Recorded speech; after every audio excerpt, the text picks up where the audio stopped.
This recording is being created for the management class 465B in the School of Entrepreneurship at Cal State Fullerton.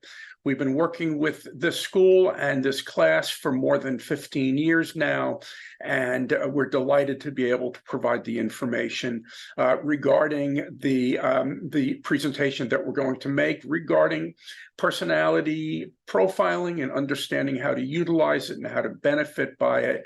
All of the students in this class have provided their input, and all of the students in this class have received their profiles already.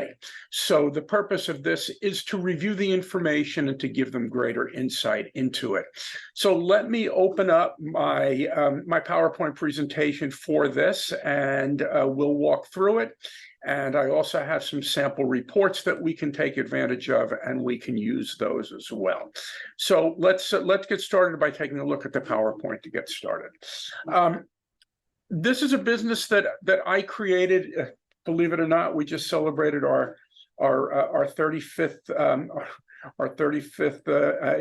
anniversary, so we've been doing it for a while here, and we appreciate our relationship with Cal State Fullerton for sure. It follows on the line of a wonderful book that was done many years ago by Buckingham and Kaufman, which is What Great Managers Do Differently. Although we've been delivering the services longer than that book has been out, but the book is right in line with what we talk about, and that is that you can teach people product, you can teach people process, but you really can't teach behavior. That's not to say that you can't learn how to adapt behavior, but you just can't really teach somebody and they become a different human being. We are the person that we are. Can we learn to be different in certain situations? Sure, but that doesn't make us a different person. So the business started out when I was working for a technology company that had kind of jumped the shark and was going downhill, and it was time for me to move on. I had been working in industry for about 17 years, and so it was the right time. I was ready to go. I also was intimately familiar with this particular personality tool because I had been an end user of it for 7 years. So I got it. I understood the value to me as somebody that was either hiring people or providing leadership and guidance. And the tool clearly has value in both of those areas. And interestingly enough, starting a business definitely aligned with my own personality style, where I do like to be the master of my own sandbox. If you leave me alone, I'll build you a nice castle. But if you bother me too much, I don't do so well. And that's not at all uncommon for an entrepreneurial personality. Entrepreneurial personalities kind of like to feel that they are able to be in charge. And you do feel that way. Whether it's illusional or not doesn't matter, but we feel that way. The net results were, it's worked out to be a very good business. You know, obviously didn't starve to death, which is a good thing, and deliver a service that is beneficial both for the client as well as for their people, be it candidates or current people. It's very enjoyable to deliver. I don't think I've had a candidate with a conversation with a candidate that I didn't genuinely enjoy, and certainly with managers, that's true as well. And it's provided me the ability to live a life and do a lot of different things. I enjoy running, walking, playing golf. I'm an active Rotarian. I play saxophone in a community college band. I live a life. I don't only work. And, different people have different feelings about that, but I kind of think it's a good thing to do something other than work too. So get back to First Break All the Rules. One of the great little ditties they have in that book is this one. And it says, people don't change that much. Stop trying to put in what was left out. Try instead to pull out what was left in. That is hard enough. And we preach that to leaders. We also talk to individuals about that. Understand who you are, what you have, and how to take advantage of that, and be conscious.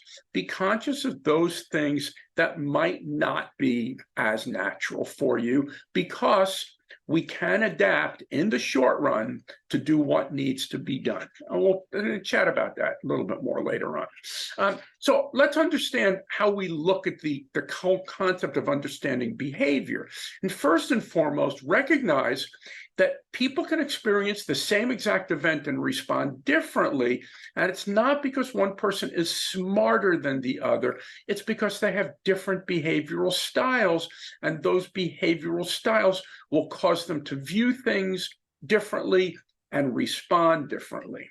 So also understand that it is human nature that we are more comfortable with people that see things the way we see them. It just feels more natural that way. If we're a more patient person, we connect with people that are more patient. If we're more the high extrovert, yeah, we connect with people that are higher on the extroversion scale. That's just the way it's just the way humanity is. So if we are better at understanding human behavior, we will certainly be more effective in a selling situation. And anybody that sold anything, boy, oh boy, you had better be reading the room from the first split second you contact an individual, whether it is in their office, on their phone, on a Zoom call. Your antenna need to be up, and you're thinking about, does this person want to connect? Do they all business? Do I need to get right to the point? Are they looking to make a new friend? You're trying to read those things, and certainly over time you'll get better at doing that as you get to know somebody. But being able to predict human behavior is obviously important in sales. It's also very important as a success in managers in understanding where people are, where they're going, what motivates them, and what you can do to help them get to the promised land. And in reality, we need to be able to connect effectively with everybody, not just people that are just like us. If we can only communicate effectively with people that are just like us, you're leaving out probably 3/4 of the world. So it's really important that you are comfortable and capable of communicating effectively with everybody. So this is a methodology. No matter what the profiling tool is, it's a methodology to understand personality strengths and weaknesses, and it builds a common language within an organization. When somebody in an organization that utilizes the tool, they talk about, oh yeah, well no, I should have expected that. I know that Bill's a low conformity guy. That means something. You don't need to explain that. People go, oh yeah, no, I know what you're talking about. So it is a common language, and with that, it builds trust. Because trust is a funny thing. When two people deal with the same exact circumstance, and one deals with it one way and another person deals with it in a completely different way, it's a head scratcher unless you understand where that's coming from, that it's coming from a different personality style, and that's what will cause it, and that's why it happens. So are people predictable? Absolutely. If you give two people that have different personality styles the same exact tasks, they're going to do it differently. Somebody gets a new box, a new toy, somebody opens it up, plugs it in, and tries to figure out how to use it. Somebody else either opens up the manual or goes on the website and finds the PDF of the instruction manual, and they read the book. How about the way we drive? What lane on the highway do we drive in? Is that an intellectual thing, or that's a behavioral thing? And just as a quick little ditty, if you think about if you're traveling to a remote office, perhaps in a company that you perhaps work for, and you need to get a ride to the airport, and you have a choice, who are you going to ask to take you to the office if you also have an ulterior motive? Yeah, if you are running late, you might want to pick the competitive person that's going to get there come hell or high water, even if they need to maybe find a couple of shortcuts. Or you may want to find the person who talks a lot if you want to find out what's really going on in the office. And, if you're so inclined to be sure that you want to take the stress out of it, yeah, you might pick somebody else then. So understand, we are absolutely predictable animals, not in every situation, but in a lot of situations. So this goes back a long way. It goes back some 2,500 years, and the work has been ongoing and continuous. A lot of work done early in the 20th century, in the 20s and 30s. Some of the early behavioral profiling tools came out, all of them, of course, pre-computer, so they were all paper and pencil in the way that they got calculated and scored. So by definition, it was a pretty simplistic tool, but that's not to say that they weren't valuable tools. The company that we've represented for 35 years, Professional Dynametric Profiles, company out of Colorado Springs, developed their tool based on computerized scoring, and everything that was done with them has been done with the University of Colorado Center for Applied Psychology.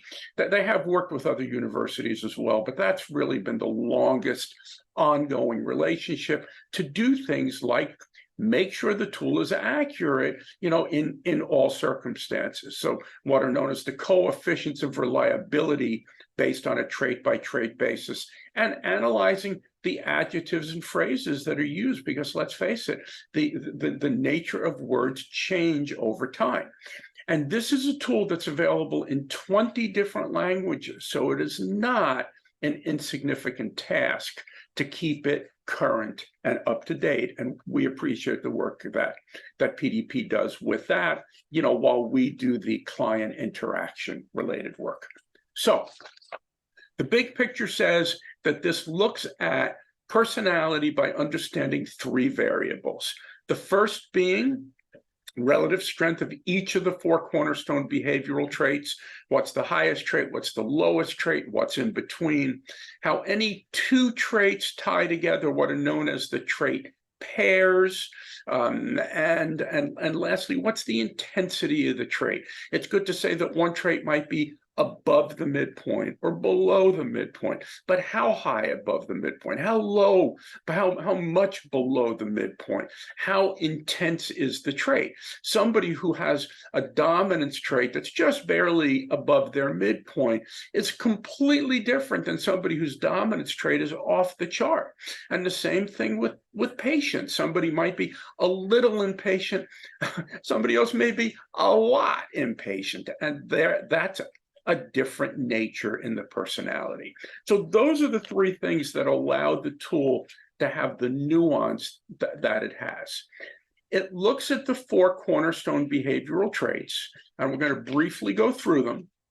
The first one we talk about is the dominance trait. We probably all know people that are high in dominance. They are driven, competitive people. They're calculating because they're always trying to figure out a solution to the problem. And although they may not be all wrapped up in details, when it comes to problem solving, they will be very analytical in looking at what needs to be done to be able to get there. And as a result, you see many people that are innovative having high dominance profiles. And so those are some of the positive traits of being high dominance. But every trait, and this is one of the beautiful things about personality styles, every trait that has positive aspects of it, yeah, there's another side of the coin as well. And it really makes it interesting, because there is no such thing as the perfect personality. There is no such thing as the perfect human being. All of us will have behavioral strengths. All of us will have challenges. And if your high trait is dominance is your high trait, these are some of the things that you need to be conscious of. The tendency to challenge management based on what you perceive is the wrong thing that management is doing. And high dominance people are willing and able to do that.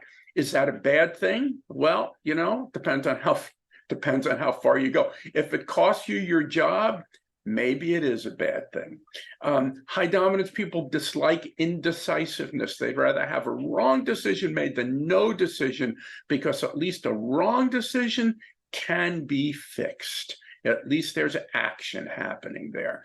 High dominance people have a need to be in control. Again, it depends on the trait intensity, but it's definitely there. And one of the really interesting things, and this is especially true if you are trying to convince a high dominance person to change their mind about something, recognize that there's a very strong nature to stick with first impressions. And I would say to you that high dominance people typically do not change their minds, but they will make new decisions based on new data. So if you are in a situation where you are kind of butting heads with somebody that's a high dominance person and they see it different than you, don't argue, because you're not going to win an argument. Look for new and additional information that you can provide to allow that person to make a new decision. Remember that in salesmanship, and sales isn't just selling outsiders, you do a lot of inside selling too. Salesmanship is the art of letting other people have things your way. And you do that by continuing to be able to find additional information that can help certainly that high dominance person see things that way. So that's the first trait, dominance. Second trait is extroversion. It's the social trait. Easy way to think about extroversion is from an energy standpoint. People that are high in extroversion, they are energized by people. They enjoy being with people. They enjoy inspiring people. They enjoy being inspired by people. They connect with people. That is their nature. They're not necessarily the greatest when it comes to figuring out why the copier has a jam in it, but they can probably sweet talk somebody else into figuring out how to fix that for them. They will make great first impressions. Typically, they more likely than not are likable because they are trying to be likable. And yeah, I recognize sometimes that can be over the top as well, but that's the nature of your high extrovert personality. The other side of it, it's the high extrovert personality, has a very strong need to feel appreciated, to be liked. And if they don't feel that way, they feel somehow or other it's their fault. And that is something that everybody that has high extroversion needs to figure out at some point in time in their life, and to be able to look in the mirror and sometimes say, you know what? This is not about me. So let's move on from that. High extroverts can talk their way out of trouble. They can, they can talk a blue streak, especially if they feel like they really need to make a point. And to other people, not to them, but to other people, they will sound like they're getting defensive about things when maybe there really is no reason to be defensive about things. So that's the second trait: dominance for control, extroversion for social, pace/patience. So the rate of motion trait is the third trait. People that measure high in this trait, higher in patience, they will be persistent. They will take the time to set up routines to be able to get things done. They will have good listening skills. They will allow you to finish a sentence. That's quite a concept for people who are impatient to understand. But believe it or not, there are human beings out there that will allow you to finish a sentence. And if you find one, you've probably found one that's high in patience. And because they are taking things in at a different pace, they will traditionally remember what was said as well. However, like every behavioral trait, just because there are positives, there can be challenges. People that are high in patience are typically a little bit more cautious in getting themselves going and getting started. It's more important that there's harmony than there is change. And so it's a little bit more difficult for them if they're in a situation where they really need to be breaking glass. It's much more comfortable for them, to turn the ship around in the ocean than in the cul-de-sac, where you need to be kind of bouncing into the, where you're bouncing into the mailboxes to be able to get the old Queen Mary going in the other direction. So understand that, and it will help you understand either how you look at things or people that you know or work with look at things when patience is their highest trait. And the last of the 4 traits is the conformity trait. So dominance for control, extroversion for social, pace for rate of motion, and conformity for process. It looks to see, is a person more comfortable in an environment where they understand what needs to be done and how they're going to be able to get it done. So take the time to be able to understand it and then put the things in place. And with that, there's comfort. They know where the map is, and they're going to be able to follow that map. And they will, obviously. High conformity people can be criticized, but you better be right. You know, if you signed an approved plan to build the building upside down, and you're now screaming at somebody for building the building upside down, you can be damn sure that that person is going to have that design with your signature right there on the bottom of it. So it's perfectly fine to criticize. And in fact, they want feedback that will allow them to be better and more accurate. It just needs to be justified. But that focus on accuracy and sense of duty is very important. And accept justifiable change. The key word in that is justifiable. Change for change's sake is not understood easily by the high conformity personality, because they're going, why? Why are we doing this? I've got this map here. It's working. Why am I changing directions? Oh, I see. There was an accident there. We now need to do a workaround to avoid that, of whatever that may be. And they will clearly have a very strong response to leadership and be comfortable working for people that are strong and capable. So these are the behavioral traits that the software is working with, and it builds the narrative that you, the students, have seen in your own profile by looking at those 3 variables that I talked about before we got into each of the traits. It looks at the relative strength of each of those traits. So what's the highest trait? What's the lowest trait? What's in between? How the trait pairs align. Somebody with high dominance and high patience, different than somebody with high dominance and low patience.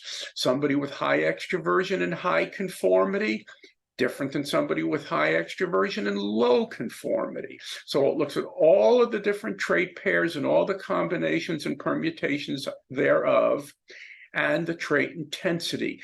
Yeah, extroversion is high. How high? Patience is low. How low? And there are 3 levels of intensity, either above or below an individual's midpoint.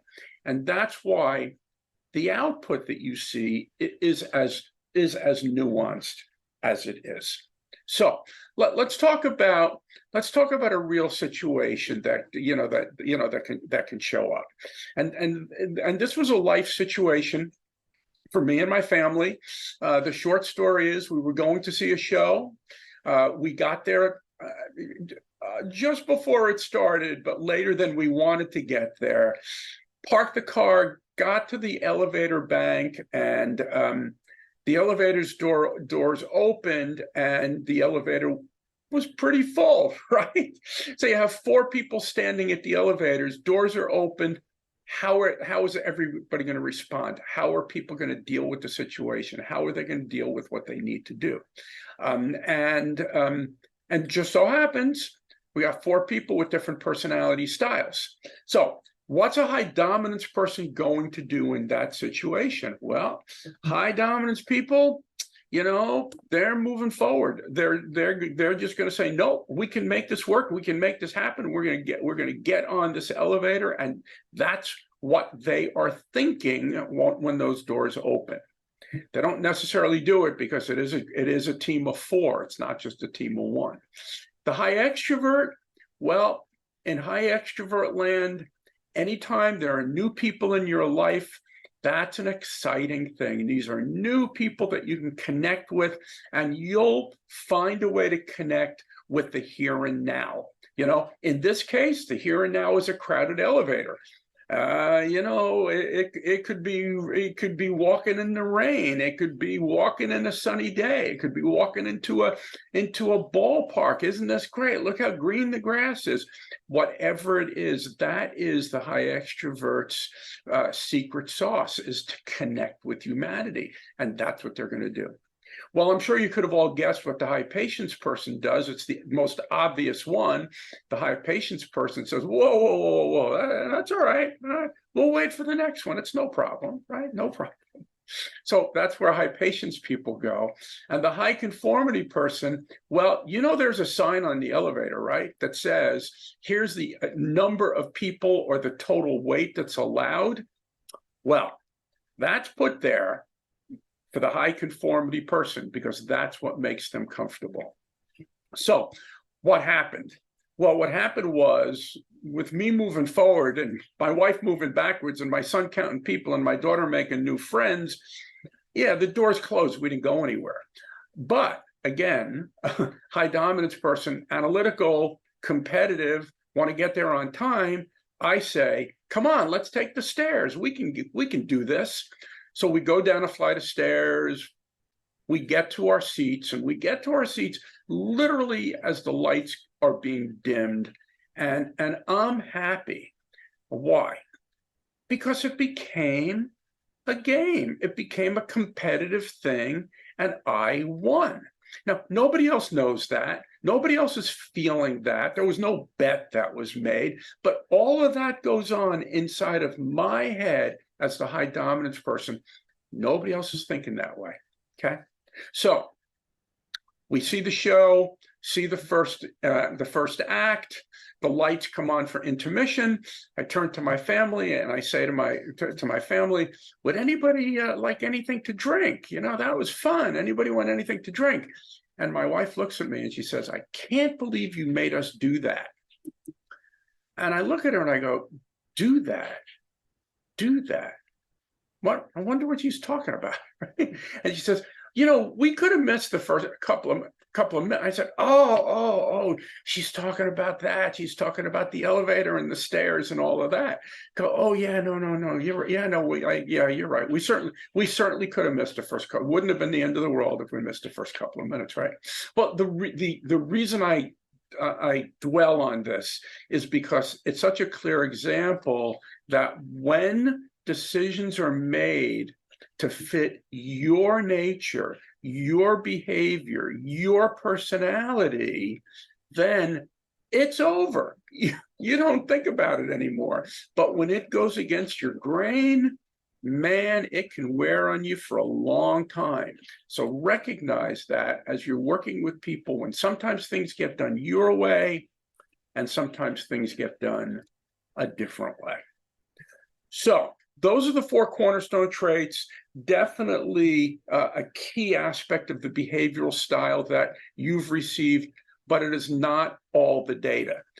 As I said at the beginning, PDP originally built their tool for computerized scoring, and so they were able to build in some additional really valuable and relevant information about a personality.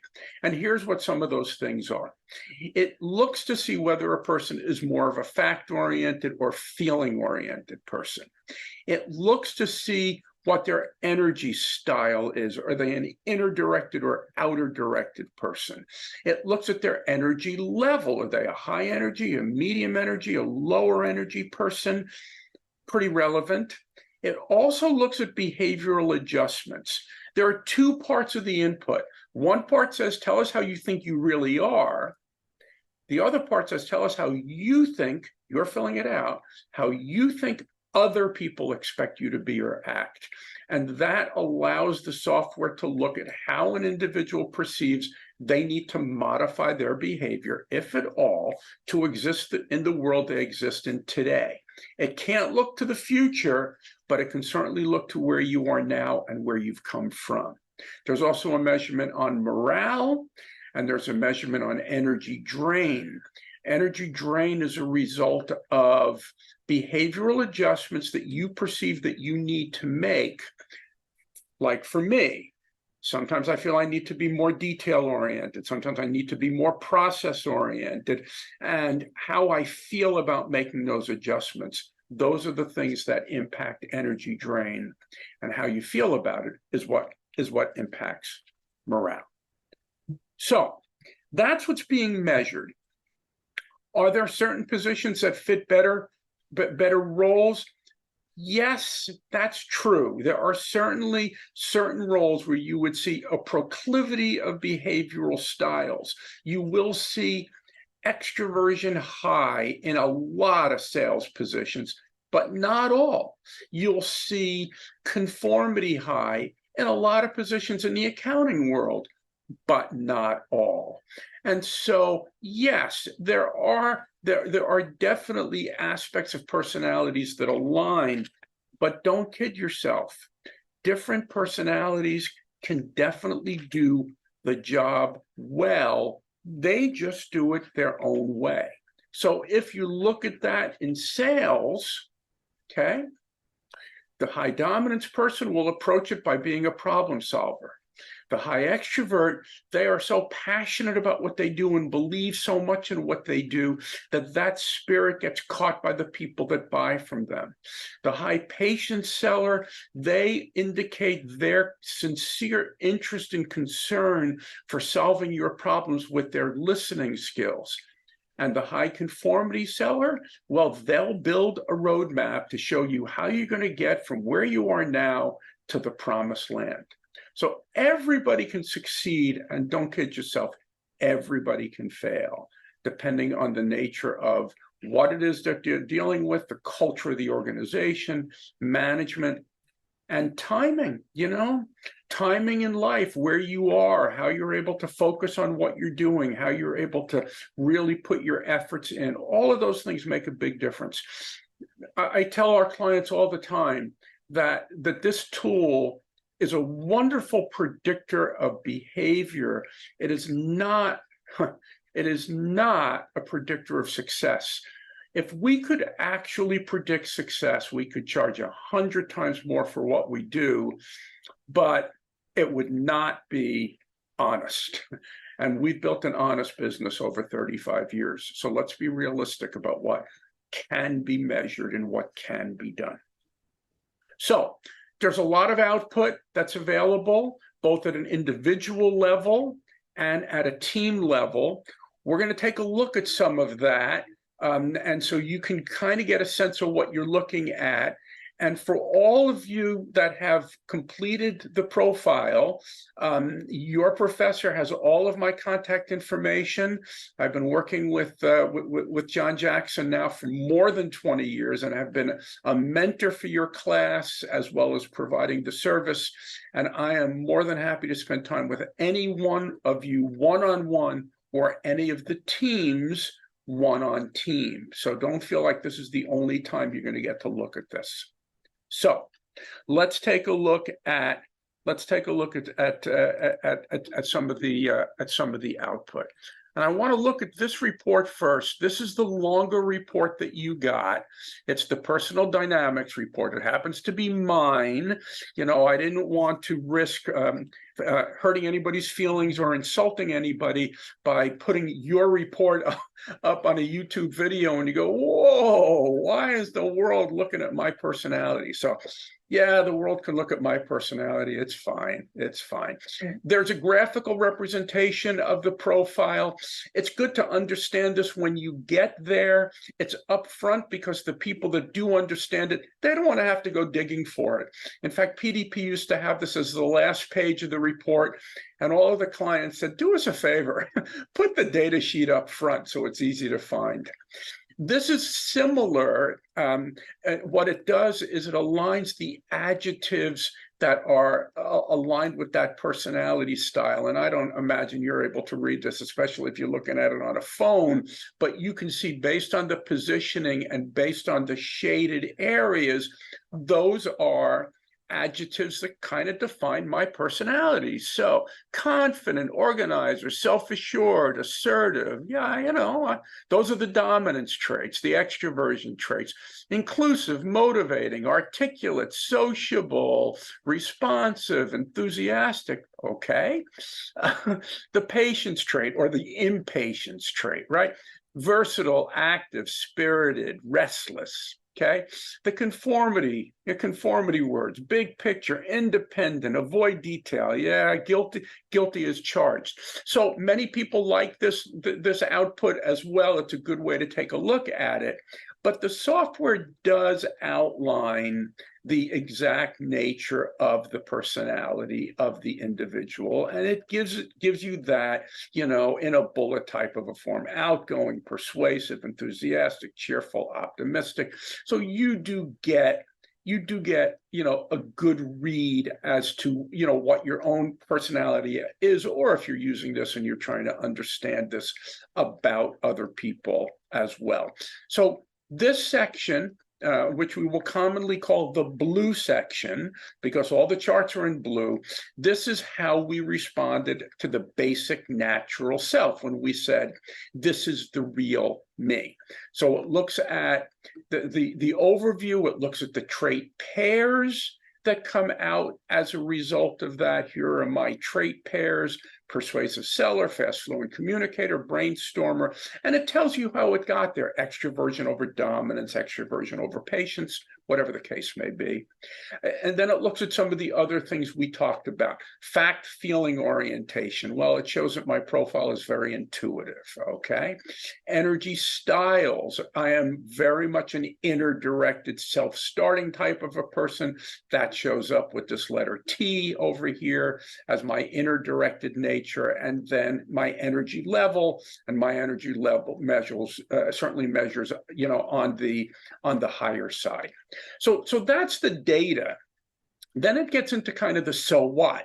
So if that is who I am, then it looks at my communication style, my leadership style. It looks at my backup style. Oh, yeah, we all have a backup style. Where do we go when we get pushed beyond where we can get pushed? And we have this thing called learned responses, which is a way of the profile to kind of tap you on the shoulder and says, hey, buddy, here are some things you might want to think about while you're walking around being a human being, right? I love the last one. Attach failure or lack of success to task rather than taking it personally. I think I need to have that tattooed on my forehead backwards so I'm able to read it, right? Okay, so that's all about me in terms of my natural style. The red zone is how I responded to how I think I need to be or act, and the arrows indicate which way the trait's moving up, moving down, how long the arrow is. And you don't need to become a professor of profile reading to be able to look at this and go, oh, this guy thinks he needs to be more patient. Yup, I think I need to be more patient. And boy, oh boy, isn't that ever true. So that's what the red section is.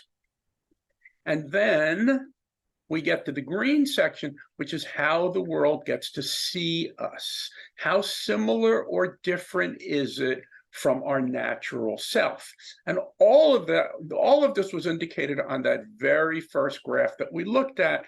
And if you remember, my graph hasn't changed much. What's changed is that my patience trait has moved up. So people who don't know me well may think I'm actually more patient than I really am. Of course, under stress, they'll see who I really am, because that's the way we all are. So those are the first three sections. The last section is on motivation, what motivates an individual, and this is a wonderful individual exercise and a team exercise for every individual to go through and select their 4 top motivators. Whatever they are. And by the way, this list is different for everybody's personality style. It's not a one size fits all type of a list. And so everybody goes through it and go, yeah, okay. For me, challenge. I'm going to say challenge. I'm going to say no supervision. All right, that's my second one. Yeah, freedom for routine. Yeah, okay. And then freedom to control. Okay, well, you can see what motivates me, right? Well, you'll see it with everybody when you do that. Next section is about things that demotivate you. Just like we can be motivated, we can be demotivated. So there's a lot of data that's there. Take your time to understand it. And if you have questions about it, please let me know, because I will be sure to be able to work with you and to be able to help you with that as well. Next place I want to get to, if my Zoom call will allow me to, is okay, here we go. I wanted to get to at least the sample team report so we can take a look at that quickly, and then we're going to wrap up. So there are lots of different team reports, and you got them all. One of them looks at how a team is at a global level. So you take all the people and you say, okay, what are all the high traits and what are all the low traits and how do we align? So we look at the high traits, we look at the low traits, we look at the trait pairs, we look at the logic trait. All the things you saw individually are the things that you're going to see in the team report. You see it globally, and then you see it individually, where you can look at each person and see how they align. You can see the communication styles, you can see the leadership styles. All of the information is laid out, so you're able to take advantage of that, and you can see not only at the at the global level, but you can see it at the individual level and how they align. So here's the dominance trait. Here's how the dominance trait aligns, and we have the same thing for extroversion, and we have the same thing for patience and conformity. So lots of information to share, lots of information for you to take in. I know, because I've talked to so many people over the 35 years we've been delivering the service, that the amount of data that you get back is almost shocking as compared to the amount of input that you provided. Don't look at me. Don't look at me. I didn't write the code. You know that. But they did a wonderful job with it, and they continue to enhance it and improve the output and create new reports. One of the new reports is a side-by-side report where you can take any two people and you can line them up together and you can look at that. And there's another new report, which is called the Career Quick View, where you can provide output that says, based on your personality style, here are some areas of industry that might be a really good natural fit. Now, it's not the end all and be all. Just like you can take your personality paragraph and you can cut and paste that, into a chat bot, put it into Perplexity or put it into Genie and ask it all kinds of questions like, with this kind of personality, what would I be good at? If I want to be a strong leader, what would I need to work on? Yeah, you'll get some very, very interesting and poignant information. It may not be perfect, but it's more than you would have gotten 2 years ago. So yeah, why not? It'll be interesting to see what you get. As I said earlier, I'm happy to talk with everybody one-on-one. I appreciate your time. I appreciate your attention. I wish every one of you the best of luck, and I look forward to talking to you if that's something that you desire. Thank you. Bye now.